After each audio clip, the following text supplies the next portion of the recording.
13 for guidance, take the word debt. In the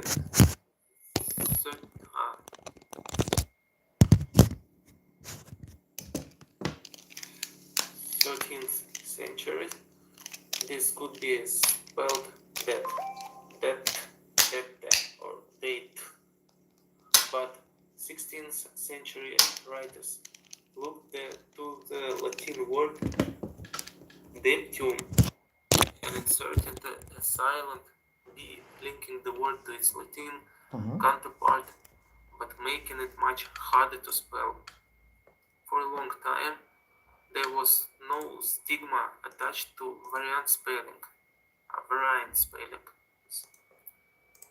Shakespeare famously wrote his name several ways: Shakespeare.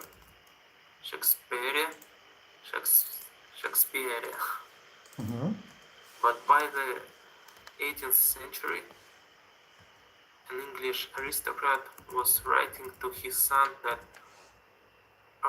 orthography is so absolutely necessary for a man of letters or gentleman that one false spelling may fix a ridicule upon him for the rest of his life.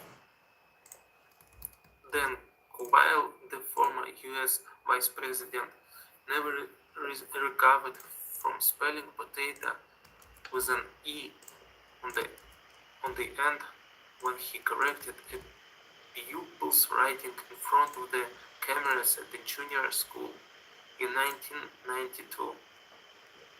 Even today, spelling is more fluid than we might think. Movable, for example. The Times Style Guide keeps the E. Guardian prefers movable. And online there are no guides. And the internet is the ultimate spelling democracy. Take rhubarb with its pesky silent H. In 2006, there were just a few hundred instances of rhubarb in the Google database. They have now passed the million mark. If it carries on like this, Crystal notes, rhubarb will overtake rhubarb as the commonest online spelling. And where the online orthographic word goes in one decade, I suspect the offline word will go in the next. Reading this book made me thankful that English is my native language. The spelling must make it so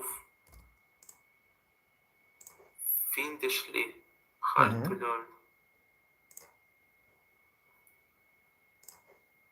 So, what? Complicated text. Really complicated. So, what did you understand? I understand Basically, that, of course. In this text, it's emphasized that English language has a lot of words that is difficult to spell because Latin alphabet does not give as much letters to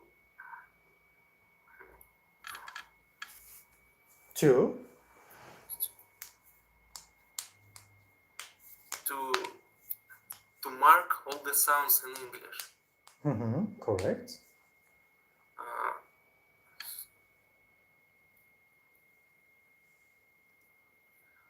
And David Crystal said us about the random nature of English spelling. It was there was not some rules how to spell any words until 18th century, Mhm. maybe. Correct. So such writers as William Shakespeare wrote his name in several ways, Mhm. and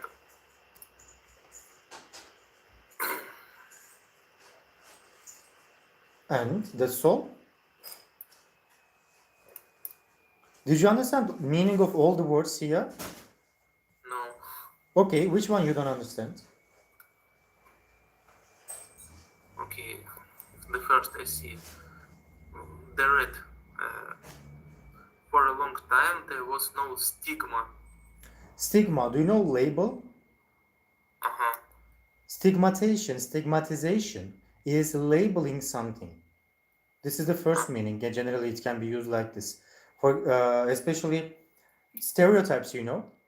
Mm-hmm. Generally, bad stereotypes can be called stigmatization. It means like this. For example, elsewhere label. I stigmatize you. I put some stereotypes or bad label, bad mark on your name. Mm-hmm. Yes, clear.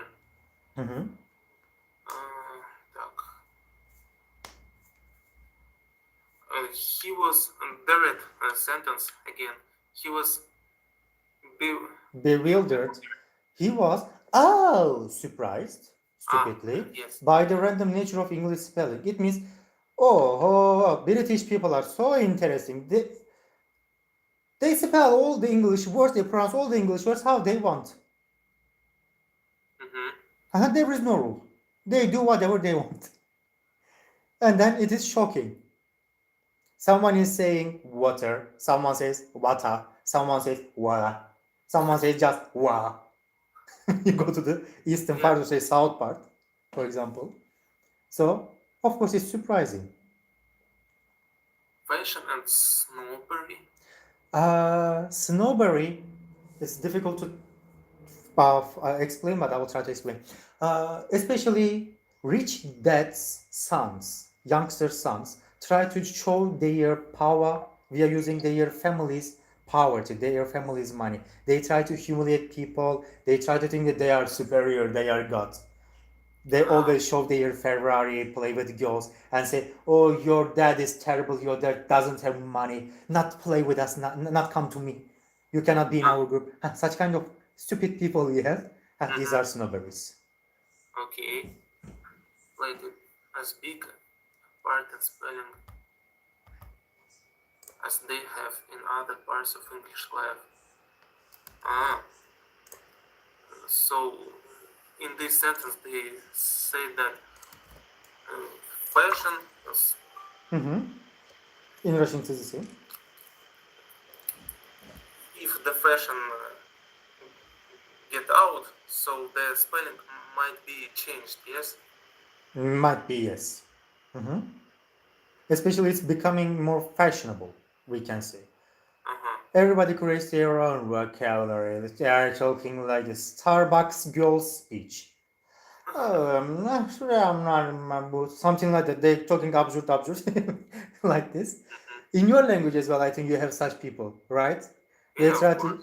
they try to show that they are from elite people, something like that. This is snobbery. This is fashion. Okay.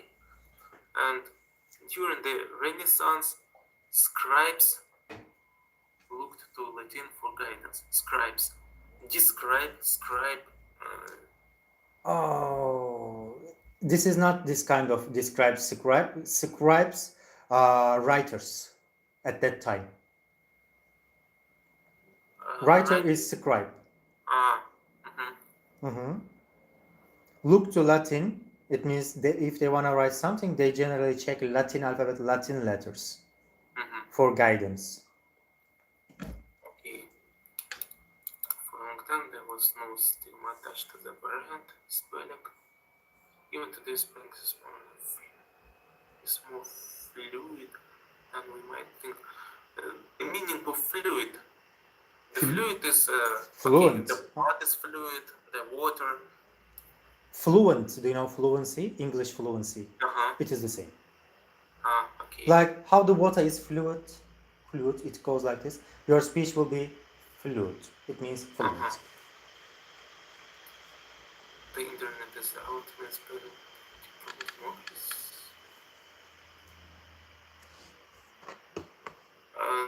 The last sentence. The spelling must make it so fiendishly hard to learn. Fiendishly. Fiendishly hard to learn. Fiendishly, the character of the devil. Lucifer. The character of what? The character of devil is fiendishly.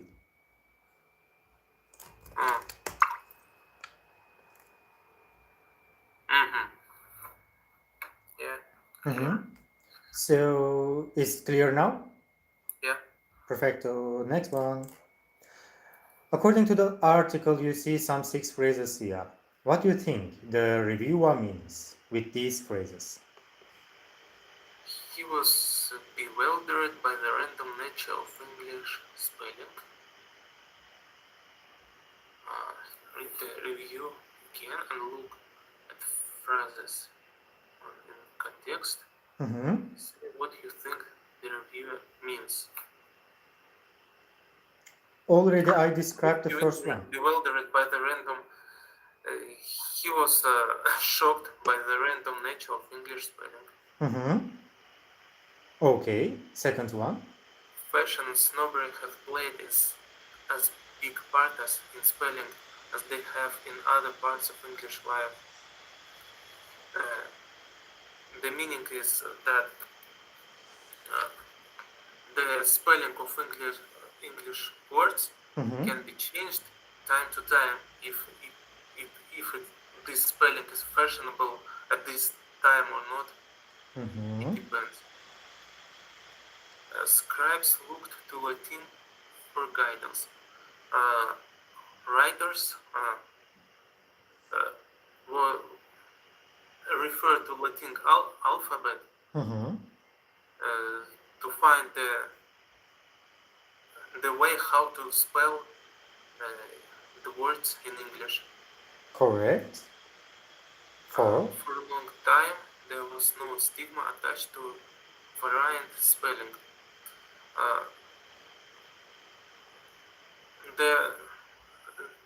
The meaning is that there was not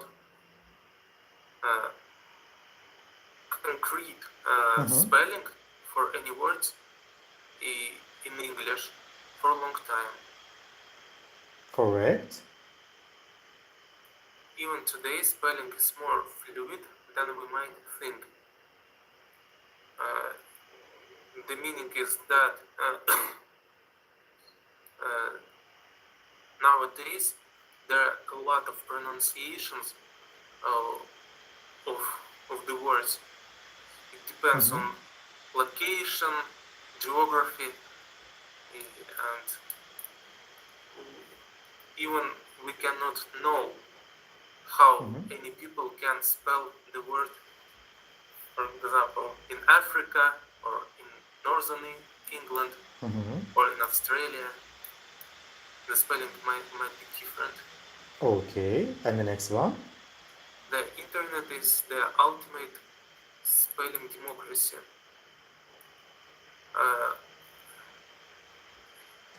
It means that, for example, in chat or in forums in internet,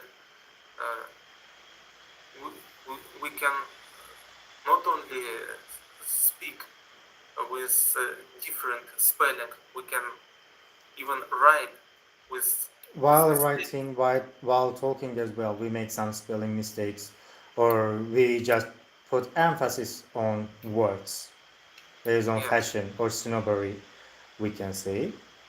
Next one. Answer the questions. How do you think the reviewer feels towards students of English? You agree, disagree? I forgot how the reviewer feels. Or maybe second question.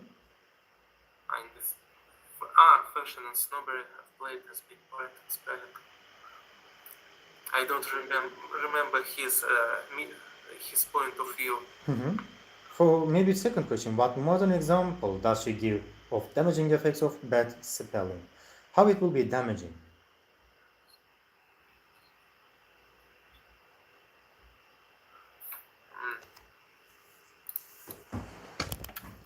Do you have an idea? I have no idea. First of all, snobbery and fashion, because when people spell words incorrectly, they create their own language. First of all, culture clash. They destroy their culture. This is so harmful. Not only for their culture, their traditions, norms, normatives, everything. Because they are creating another language, another vocabulary, another words. As you know, maybe can you understand easily youngsters' conversation? 14, 15-year-old, maybe 13-year-old people. Okay.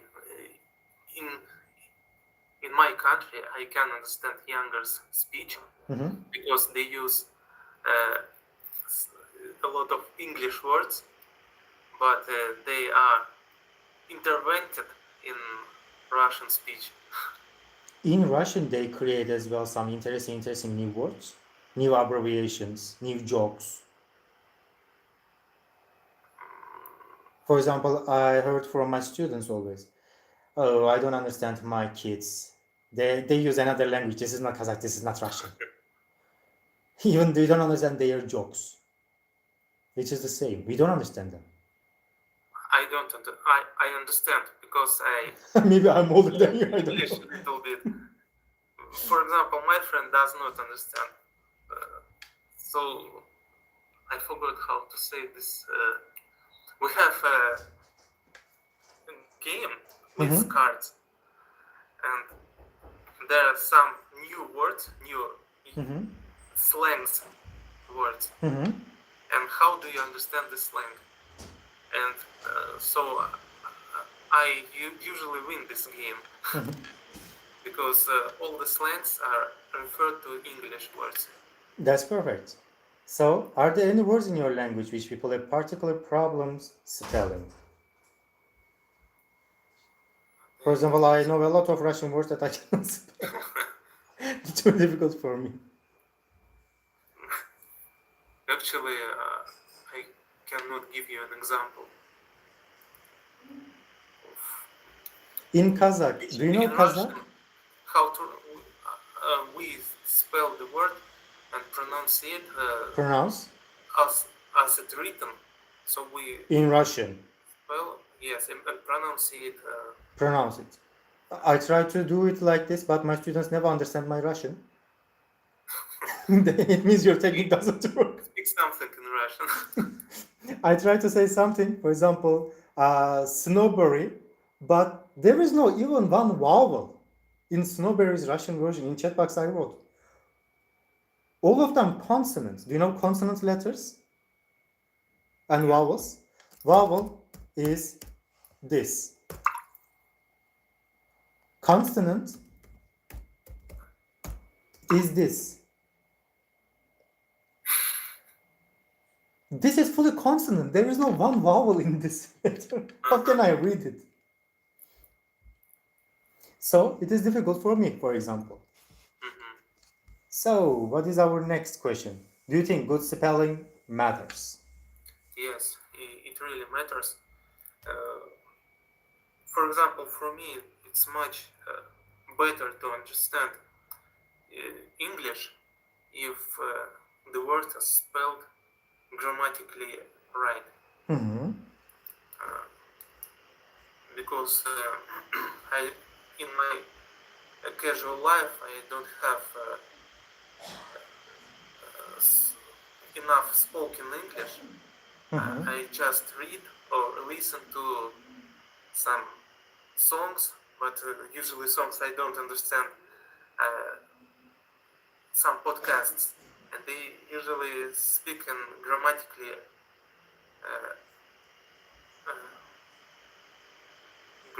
Incorrect Grammatical English, yes. or correct? So, next one. Can you watch this first video and then read the examples? Then we will see the second one. Let's start, please. Hi again, I'm Adam. Welcome back to ingvid.com. Today's lesson is about reciprocal nouns. This is something that gives people trouble often, it seems. So I'm here to explain it a little bit and show you when to use it, when not to use it. First of all, what does this word mean? Reciprocal. To reciprocate, that's the verb. To reciprocate means to return an action. So I do something for you, you do something for me. The action is reciprocal. Goes one way, goes the other way. Doesn't have to be the same action, but it's some sort of returning a favor, basically, or returning help. So we can use each other or one another to show a reciprocal action. These are called reciprocal pronouns. Okay? Each is a pronoun, one is a pronoun, another is a pronoun. These are in groups, they are reciprocal pronouns. Now, quite often, people mix these, they mix the use of this with themselves. Okay? Themselves is not a reciprocal pronoun. Themselves is called a reflexive pronoun. I won't get into too much detail about reflexive here, but a reflexive pronoun is a pronoun when you have the subject acting on the object and the object is the same as the subject. So, I hit myself. I am the subject. I am also the object. I hit myself. It's reflecting back to me. Reciprocal, there's always somebody else or other people involved besides myself, okay? Besides me. Tom and Jerry hated each other. Now, I'm not sure how old some of you are. I know I'm maybe giving away my age a little bit, but Tom and Jerry were very popular cartoon characters when I was a kid. Tom was the cat, I believe. Jerry was the mouse. And they always used to hate each other. Near the end, when I got older, they became friends. It was very disappointing. It was better when they hated each other and always used to do bad things to each other because it was kind of funny. Tom and Jerry hated each other. Tom hated Jerry. Jerry hated Tom. The feeling was reciprocal. Okay? Here it's not an action. It's a feeling, but we can use it in the same way. We use it like an action verb. Tom and Jerry hated one another. Basically, the meaning is the same. Now, there's an argument between grammarians, people who study grammar, who think that each other should only involve two characters. One another should involve more than two characters. Realistically, though, they're interchangeable. You can use one or the other. Everybody will get the exact same meaning regardless which one you use. Okay? Now, Tom and Jerry hated themselves. Does this mean the same as these two? No, it does not. If we say Tom and Jerry hated themselves, means Tom hated Tom. Jerry hated Jerry. No relation between the two. Tom hated himself. Jerry hated himself. Okay? So this is not a reciprocal action. This is a reflexive. Now, another situation we have is with the apostrophe. Okay? Linda and Kate were bridesmaids at each other's weddings. Linda and Kate were bridesmaids at one another's weddings. Weddings. I'm going to have to look that one up. Each other's weddings, though, for sure. Okay? It basically means the same idea. One to you, one back to me. Reciprocal actions. And you can use it. Now, some people put these together, especially language learners who are a little bit new to the language. They say each other. Now, keep in mind, a native speaker will take a ch sound with the O and mix it, each other. But they are two separate words, you can't mix them. And some people also think you can put the apostrophe after the S. This is also not the case because we're talking about one person to one person. So the S always comes, the apostrophe, always comes before the S to show possession. Okay? It's a little bit confusing, but very useful to know how to use these. Actions going two-way. If you're not sure, go to ingvid.com. There'll be a quiz there where you can try out these examples. And if you have any questions, please. So, can you read these examples now? Так, you need to look after yourself. with that cold. He is very egocentric. He always talks about himself. Egocentric, selfish, egoist. We can say. What should I do? Just read the examples. Just read examples. Okay. I managed to complete the crossword. I was really pleased Pleased with myself. We decorated the house ourselves. There is no way I'm going to do it for you. Do it yourself. I don't feel very comfortable going to the cinema by myself. My ex-husband and I don't talk to each other anymore. My mother and sister don't understand one another at all. So, A moment about each other and one another. We can use one another if we have from two and more persons, yes? And one to each another. And each other only two persons. Actually, this is the same in that case. Absolutely the same. Not absolutely, but approximately the meaning will come to the same place. Okay, I can say, for example, in the room are sitting, for example, 4 people, and they are looking We are looking at each other. Because it is directly both side activity in this sentence. We are not looking at each other. But as well, you can say one another. One another looks like each other. But one another has this meaning. I'm not looking at you, you are not looking at me. So there are 2 sentences, but combined. But meaning, the final meaning will be the same. Okay, good. Generic pronouns. Generic pronouns will be the same approximately, because I think we don't have enough time for generic pronouns. We can see what we have left first of all, because it's too long. Maybe you can try fast this part, it will be enough for us. Okay. Completes with a pronoun. Don't tell him to spell it. Let him work it out by himself. If anyone has not yet paid,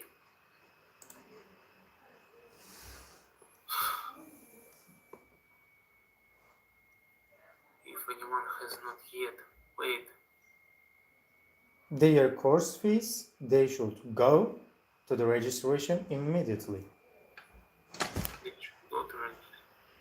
Their course.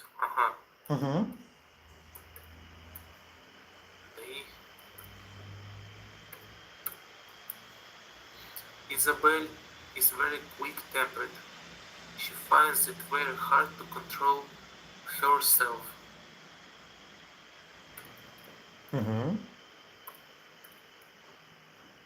I wouldn't stay in that hotel. I wouldn't stay in that hotel. See, the rooms are tiny and the service is awful. The same. I wouldn't stay in that hotel. They say the rooms are tiny. They say they. There is a total lack of communication between them. They don't understand each other at all.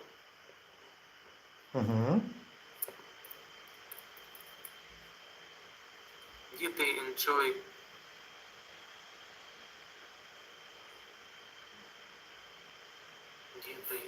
They themselves. Themselves.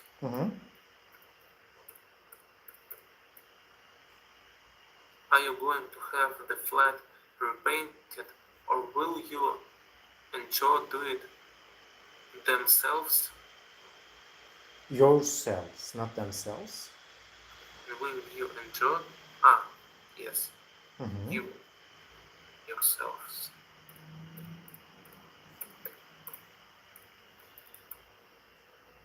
It's always the same with taxes. They can never find one when they need one.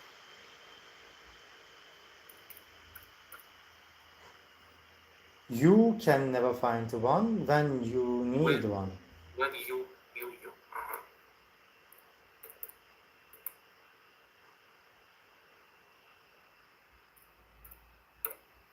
But in the context, I can use they also.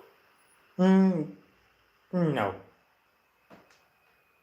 I guess. Okay. So, this part will be your homework. Okay. Do you have questions before coming to the end? No, everything was clear with your Perfect. explanation. Thank you. Thank you to you too. So, take care of yourself. See you in the next lessons. Bye bye for now.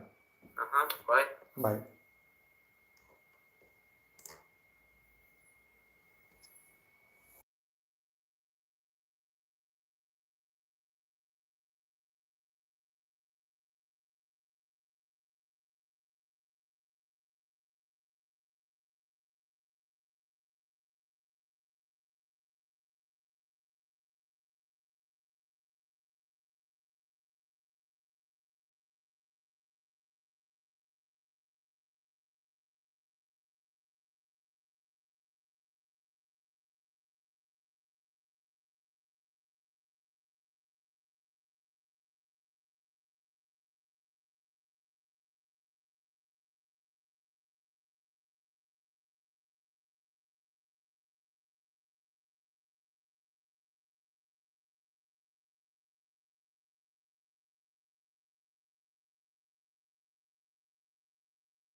Hello. No?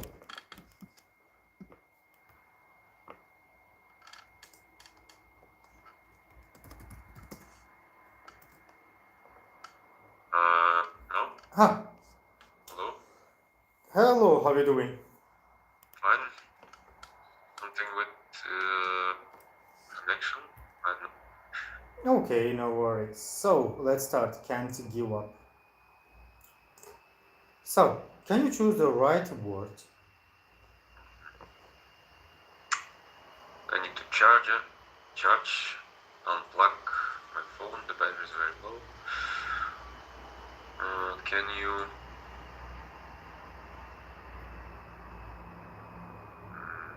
give me a call Mm-hmm. this afternoon? Next, I need to a few calls now, I'll get back to you later. I need to make a few calls now. I'll get back to you later. Do you want my mobile number on my or my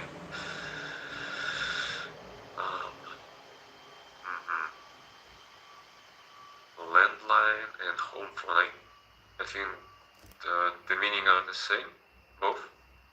Both will be possible. Okay. Next, I've been calling Tom on his mobile, but it's well, busy is correct, but engaged. I think the meaning is close to busy. Both again will be possible. Okay. He's been trying to call me all day because I have 3 missed calls from him. Mm-hmm. The voicemail for 555-4890. Please leave a message after the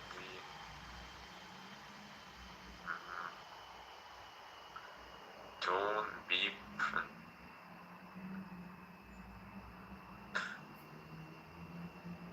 I would say both. Yes, will be logic. Okay. In some English villages, the is very good that people can get a good signal for their mobiles. Coverage and reception are both. Both will be okay. So, let's move on. Can you choose the sentence with a phrasal verb in the list? The sentence of the phrasal verbs in the list. Okay, sorry, I have to hang up now. My flight's about to board. We were Skyping, but then we were suddenly in the middle of conversation.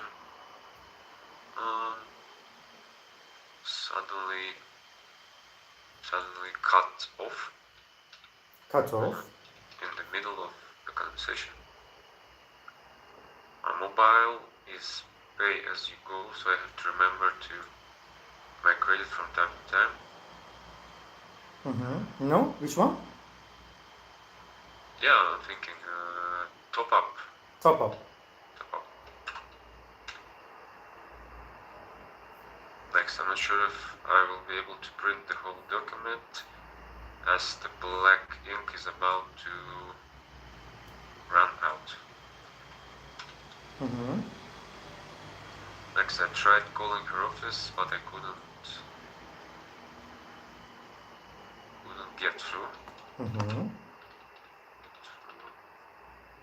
The lines were permanently busy.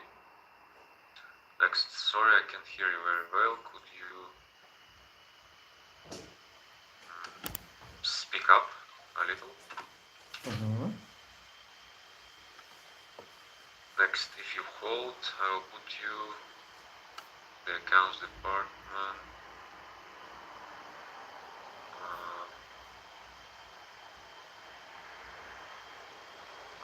I guess put you through. Put you through.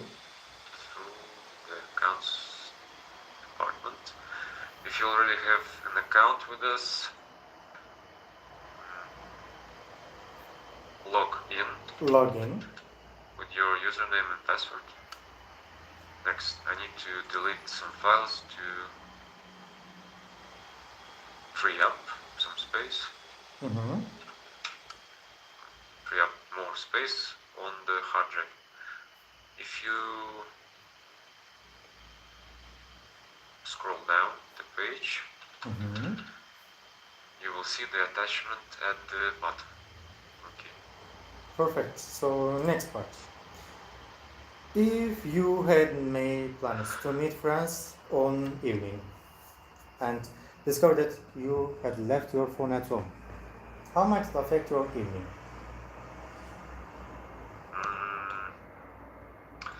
If I plan to meet friends one evening, what basically may disrupt how you commute to this place, how you Mhm. contact with your friends in the term of let's say knowing whether they ever have arrived at the meeting place or not. Mhm. You may also, for example, it may disrupt your getting way back to your home, Mhm. especially if you are, for example, at this like a social drinking party. Mhm. Be hard to make it home without your phone. In the terms of spending time, I guess if you really want to spend some time with your friends, I guess it's not going to ruin your experience, but obviously nowadays most of the people are constantly using their phones, so I guess this would be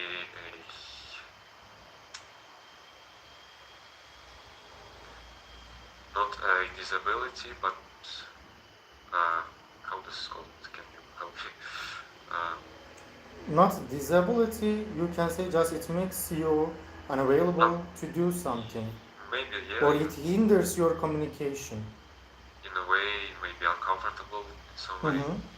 Disrupting, uncomfortable, Disruption, yeah. we can say. So, can you read the article? Which of things is it below did journalists do that day? Um,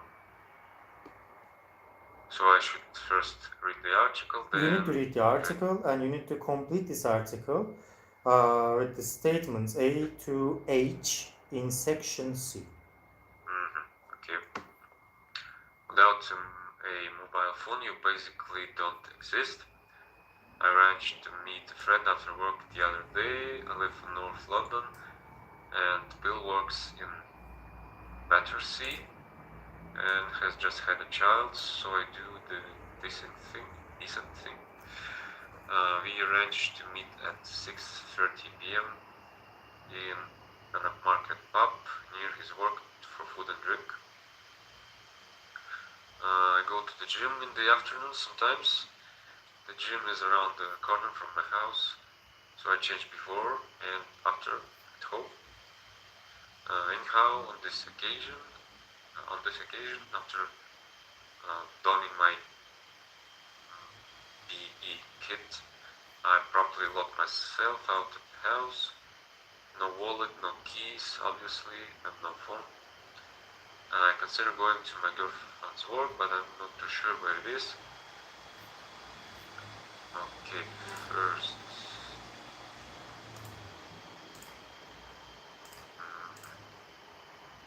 So, Let me check.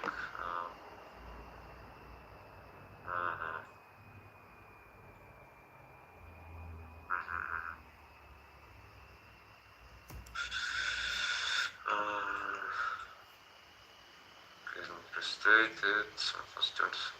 Station fine, needless to say.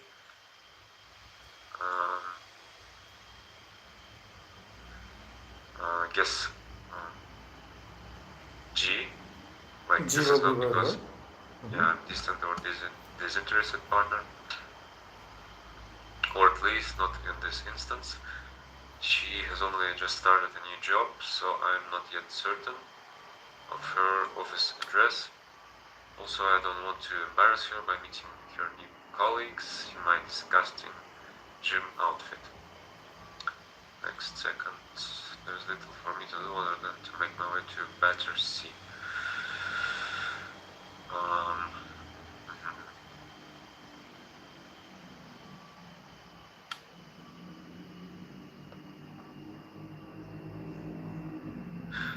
with no access to my phone, I guess, or Bill's phone number, there's little for me to do other than to make my way to Battersea.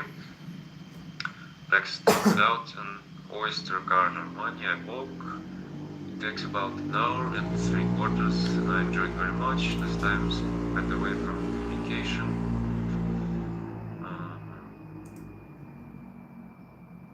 With a break from Twitter, from email, from calls.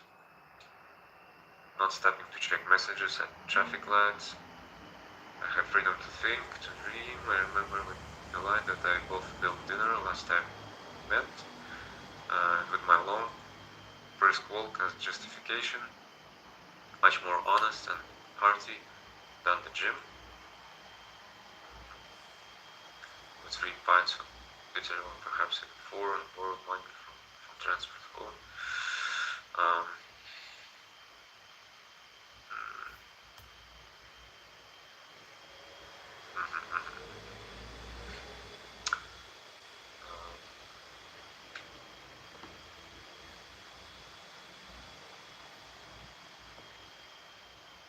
Which one can be?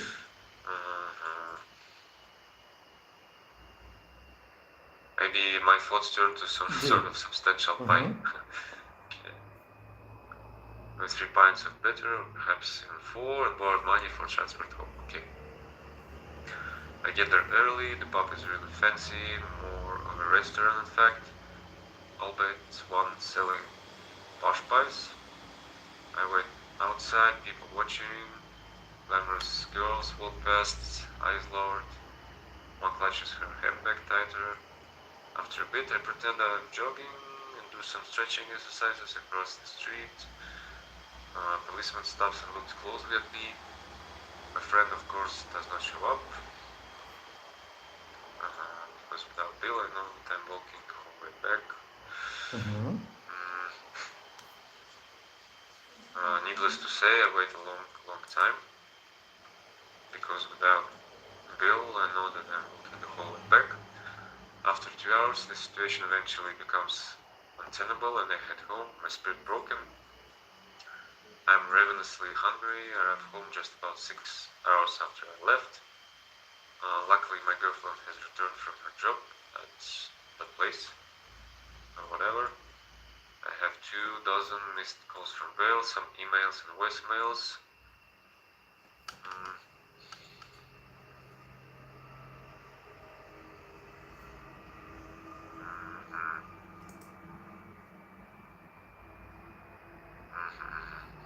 Increasingly Frustrated and pointed pointed in in time. Next, in between wolfing the contents of the fridge, I phoned him. He had emailed me in the afternoon. It transpired to say, I'll be at my work, text me when you get down this way and I'll come down. Not receiving any such communication, he assumed I was late or in transit. On to the pub to check.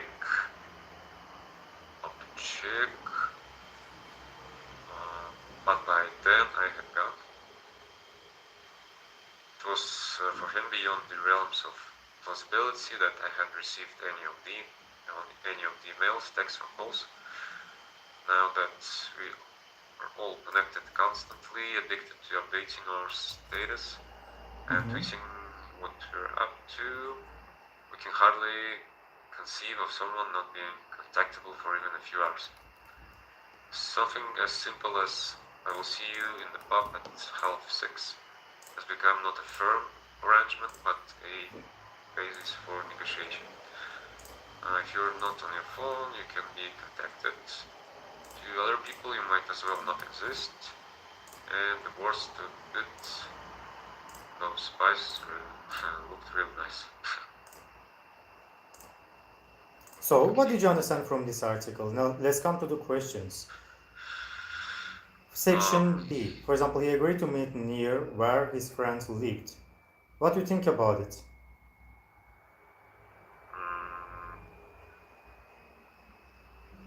I should I'm not sure I understand. I should What he explain says. this. Mhm. He mentioned that his friend of his just had a newborn baby, and in order to let's say facilitate their meeting, they agreed to meet at the nearest place is living, not far from his workplace, not far from his place of living.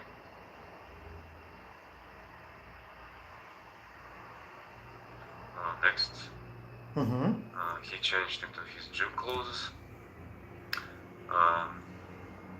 He mentioned that his gym is located near his house, place of living, so he just changes at his home. Okay. This is not a problem, not a big deal. Like next, he went to the gym.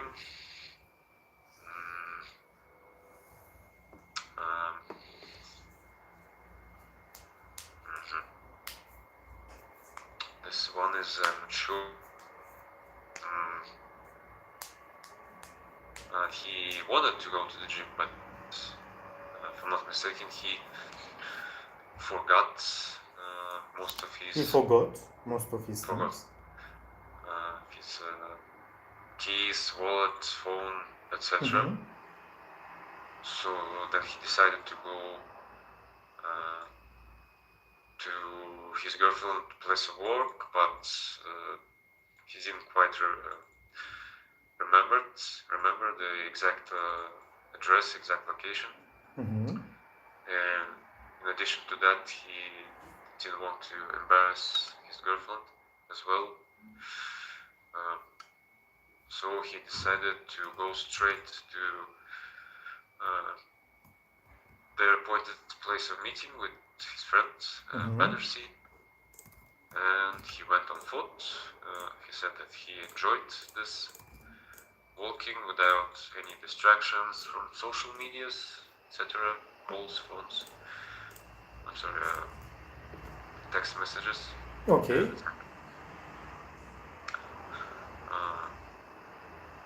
Also, yeah, he thought about their last meeting that they enjoyed having tasty food, some bitters, and yeah, he remembered how he enjoyed the last time. He jogged the last mile to the pub. Okay. Yeah, well, he pretended like he jogging just to maybe show off. I'm not sure. He felt self-conscious while he was waiting outside for his friend. I would say that would be really, like, if not agonizing, but disturbing. Of like you really don't have anything to do, just standing outside or inside. You just basically don't have you don't have too much to do if you don't have your phone, etc. Perfect. He waited for some time, but then gave up. Mostly because of the lack of communication. He didn't have any information of Bill's whereabouts, like what's up with him. So he decided to give up. Someone lent him the money to get home. I'm not sure about this. I think he went home by foot. On foot. On foot. He regretted having missed the pub food. Yeah, he said that he was really hungry. It's like 6 hours have passed from the timeline he stepped out from his home. Okay. So I think Done. Okay. So can you watch this video about conditional sentences? First of all, do you know conditionals? Conditionals, less. First, let's watch the video. If you are not sure, then we will discuss it. Let's start this. Okay.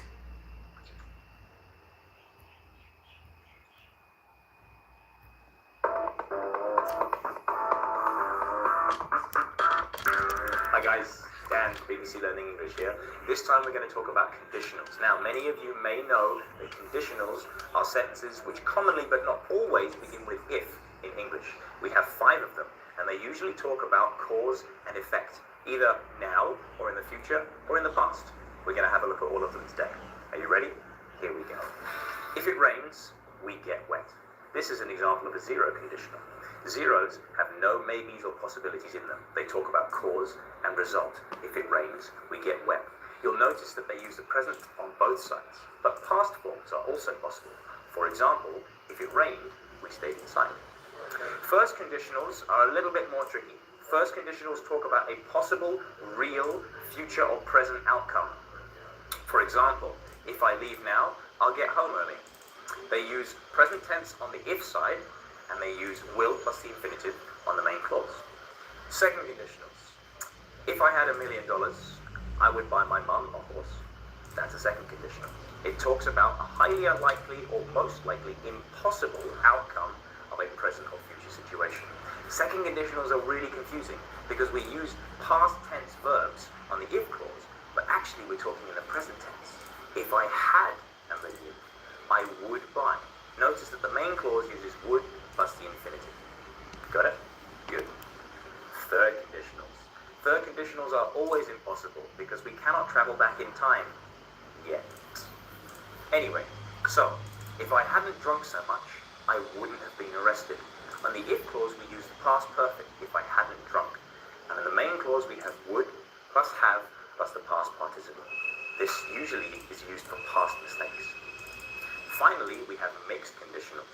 For example, if I hadn't been born a boy, I would be a girl. Anyway, that's where we take half of one conditional and half of another conditional and mix them together, usually third to second. For more information, you can check out our website at bbclearningenglish.com. I've been Dan. You've been great. Get out of here. Bye.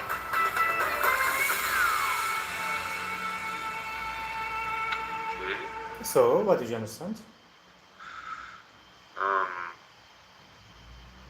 How to basically express. Yeah, I know about the structure, but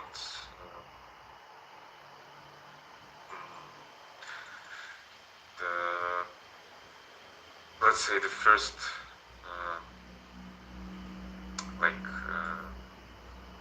first 3 of them he mentioned, like zero conditions. He said it's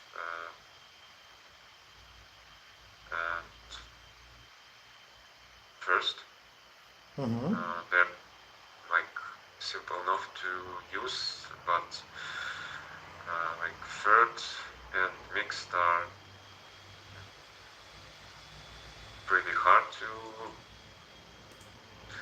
let's say,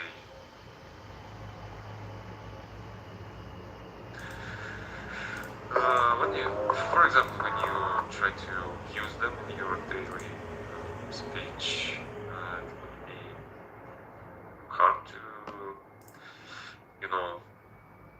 structure your sentence properly. So, did you understand the formulation of them? Basically, first I need to ask it. Yeah, depends whether it's the present moment or future moment or past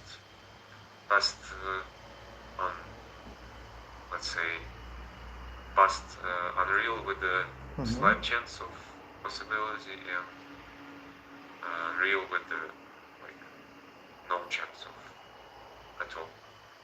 Okay, so can you read these examples? First, they won't get a table unless they have already booked.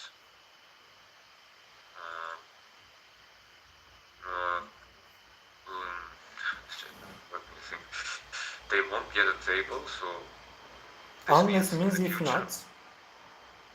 Oh, Unless is if not. yeah, so they're like talking about the future situation. If they will come to the restaurant, they think that It will possibly happen. Maybe you can say. yeah, it might possibly happen. There's a chance that they maybe refuse to get a table unless they previously make a reservation. So they will get a table unless they have already booked. In the first clause we have future, simple. The next we have booked. It's remind me please. We have plus Perfect tense. Present perfect tense. Present perfect tense. Okay. Next, can I borrow your dictionary at the moment if you're not using it? If it stops raining, I'm going to walk into town. So basically, can I borrow, present simple, your dictionary? If this person is currently present continuous, not using it. So. So next one. If it stops raining, I'm going to walk into town. If it stops raining, present simple, I'm going to walk, going to, like, gonna walk, going to. You can say it's a future, it's like intention, like going to, future intentions to walk. Kind of that. How would you know if he wasn't telling the truth?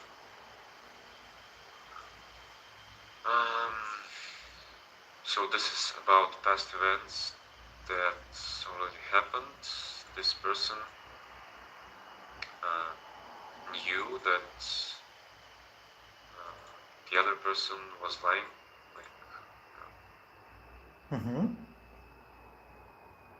So we have would plus infinitive, and then in the second part of the sentence we have wasn't telling, past continuous, it's called, no? How this called? Wasn't telling, past continuous. Yeah, okay. We had a bit more time here, we could go to the museum. The unreal, with a slight chance of possibility. First one we had, present simple. We could go, so could plus infinitive in the present. And then third I would have both it if they would have it in my size. If they had it in my size. They had it in my size. So again, unreal situation. Basically, so this person wanted to buy maybe shoes, maybe clothes that they say wasn't fit for them, like in terms of size. First part of the sentence we have would have bought.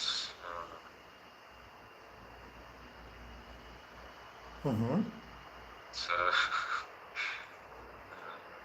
past perfect. Past perfect to perfect models. Okay. Conditional, third conditional. Third conditional. And if you would be looking where you were going, you wouldn't have tripped. had been looking past perfect continuous. It's called, I guess, where you were going, you wouldn't have tripped. Wouldn't have tripped is like past perfect. Past perfect continuous to perfect model. Perfect model, okay. As you can see, I'm not really into Conditionals. into not the conditionals themselves, but how it's called. I'm not really into grammars, I can say. I'm not sure how they are properly called, all of them. Conditionals. Conditionals. Yeah, I just rarely use them in my let's say In your speech, in your my life. daily life. Yeah. So, can you listen to the mixed conditionals and alternatives? Then we will move. Okay.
Hi guys, Dan from BBC Learning English here. In this lesson, we're going to look at 5 ways of saying if without saying if. If you're ready to begin, let's get going. 90 seconds on the clock, here we go. Now, I'm reminded of a conversation that I had with a friend of mine. He said to me, if we go on holiday, shall we go to Europe? I said, as long as we go somewhere hot, I don't mind. As long as is our first way of saying if. It means if and only if. He said, somewhere hot. Suppose we go to America. Would you like that? Suppose is our second way of saying if. Unlike the other forms that we're going to talk about today, suppose is usually used in 2 sentences. Suppose we go to America, and then followed by a question. Would you like that? Got it? Good. I said to him, listen, unless I get a tan, I'll be really unhappy. Unless is our third way of saying if. It means if not, or except if. And for more information about it, you can find out in our previous lesson. He said to me, well, providing you sunbathe a lot, you'll definitely get a tan. Providing is our fourth way of saying if. It also means if. A more formal version of providing is provided. So I said to him, okay, on the condition that I get time off from work, we'll go to America. On the condition that is our fifth and final way of saying if. It's extremely formal and mostly used in written forms, so perfect for business letters. Whoa! I just made it, can you believe it? Now guys, for more information about this, please go to BBC in 2 seconds.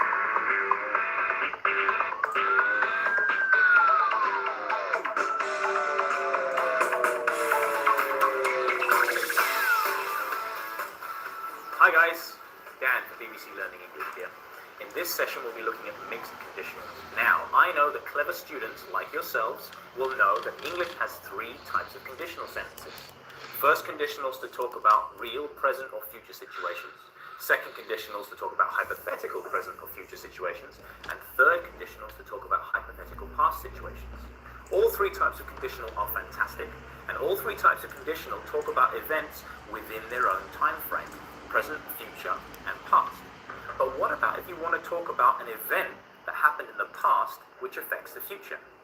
Can events in the present or the future affect the past? Come over here and let's take a look. Here is a third conditional sentence. If I had taken programming at school, I would have got a job at Google years ago. First one per video is Second is the continuation that you can watch as well. Here we have a past hypothetical with a past consequence. Notice the formula: if plus the past perfect here, would plus have plus the past participle here. Now watch what happens as we change the consequence.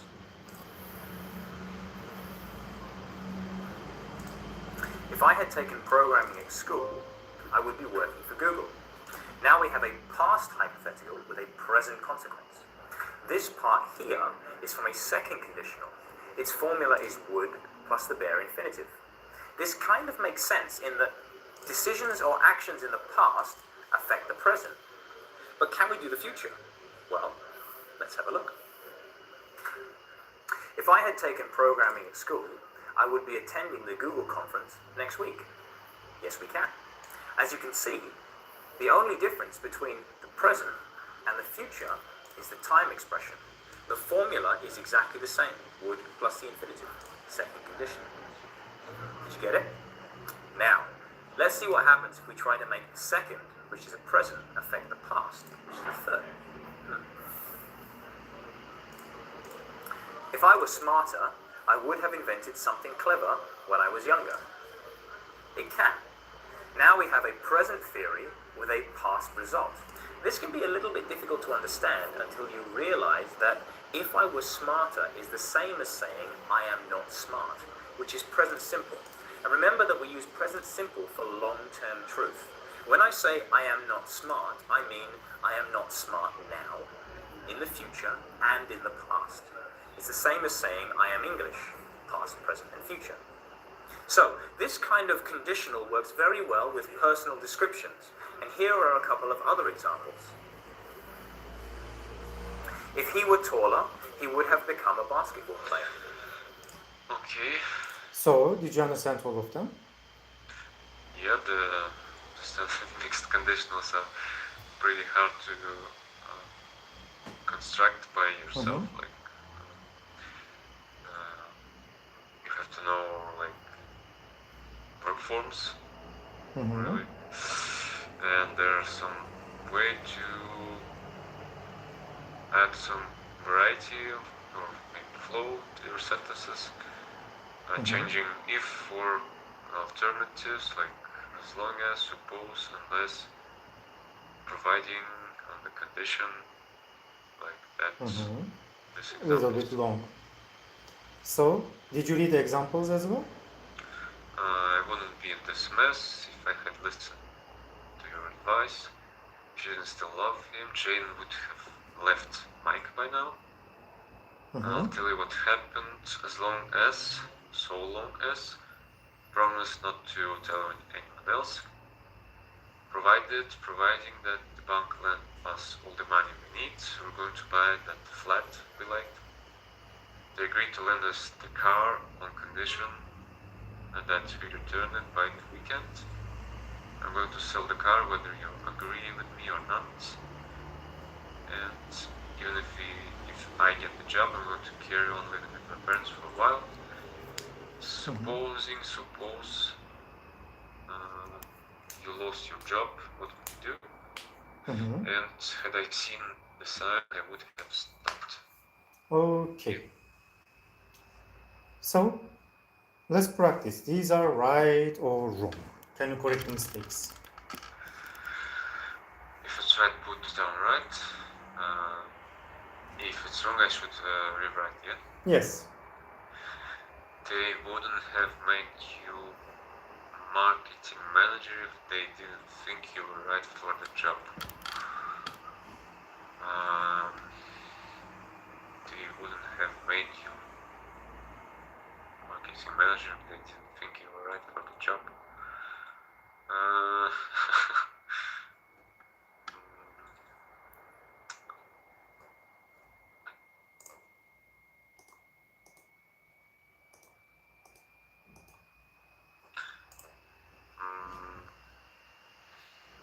Sounds correct, I guess. Okay, that's right. The government would accept more refugees if the camp isn't so crowded. No, this is not correct. The government. So the red part is. Just only correct the red highlighted part. So the government would accept more refugees if the camp wouldn't be so crowded. Can we say that? Or If the camp was not so crowded. wasn't so crowded, yeah? Mm-hmm. So I just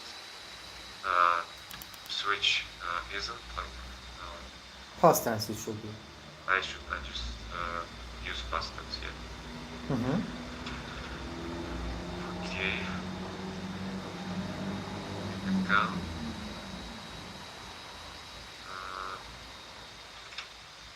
Wasn't.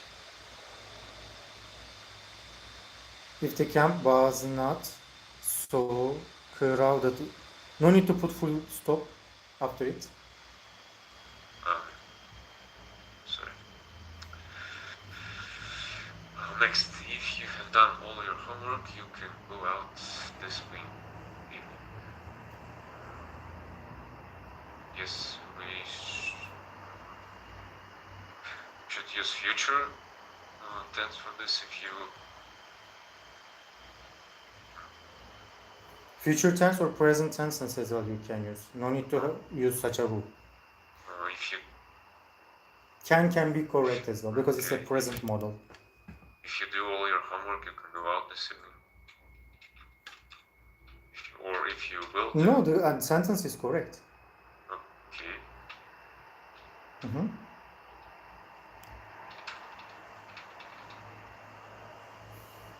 No, correct. Fully correct. No, it's fully correct. Mhm. Okay, I'm sorry.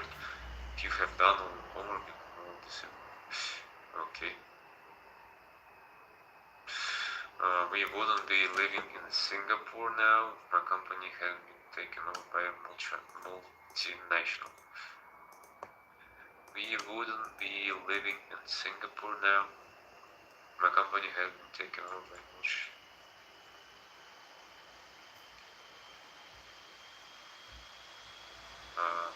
Well, it sounds like correct.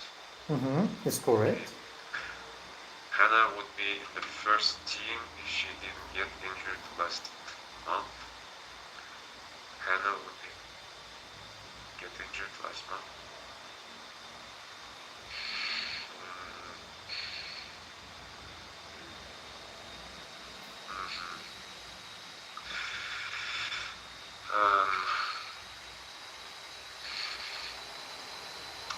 She didn't get injured last month. The second sentence is the so she is not in the first team because of the previous Mm-hmm. actions, consequences. Can we say if she haven't been injured or If she had not got injured, would be have perfect. not? Mm-hmm. She had not got injured. Got injured. Injured last month.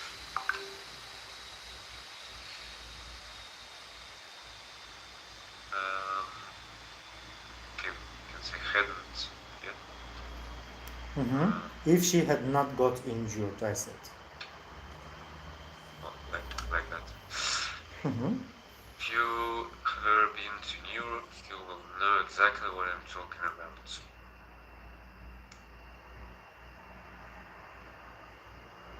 If you have ever been to New York, I'd say you would know exactly what I'm talking about? No, the sentence is correct. Oh, Perfect correct. to future. First conditional. Okay. They would get divorced ages ago if they didn't have young children.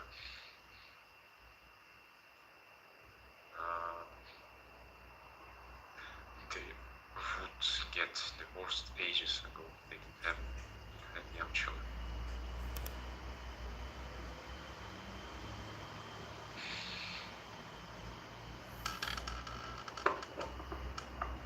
So, which one is the correct?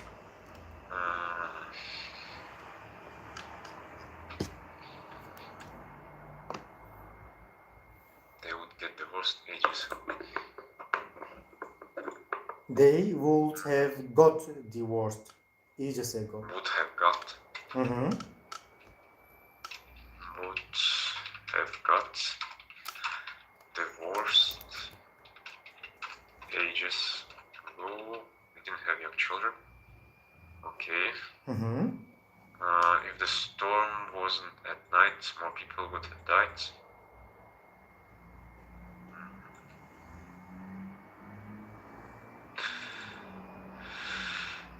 If the storm wasn't at night, more people would have died.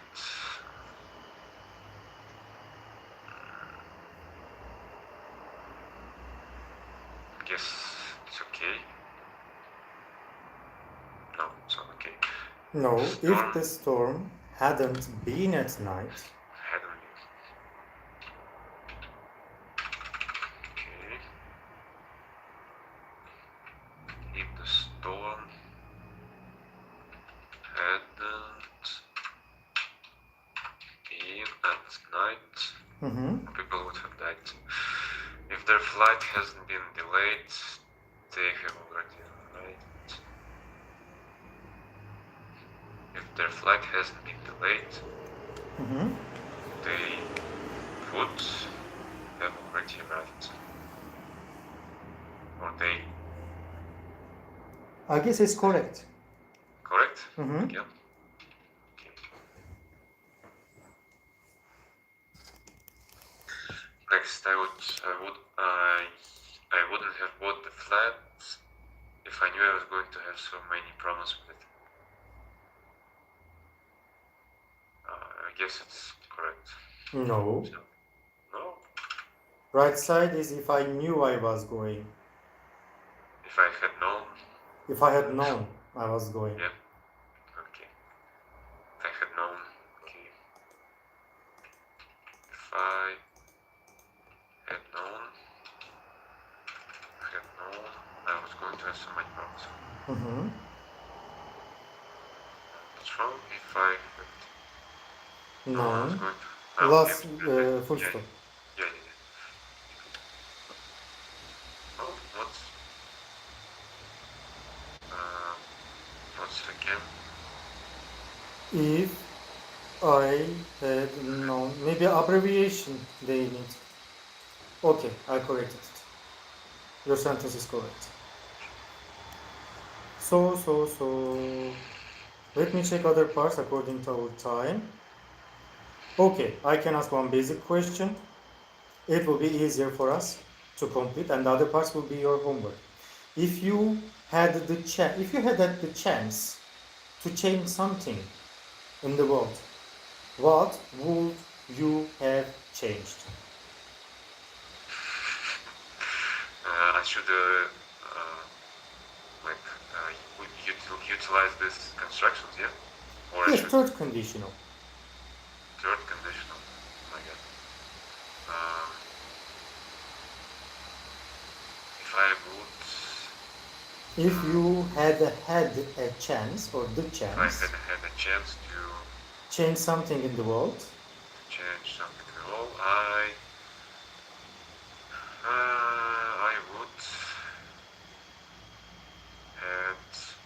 I would have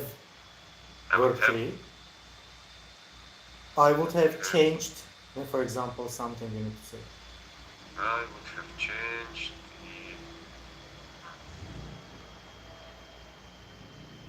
the I don't know, climate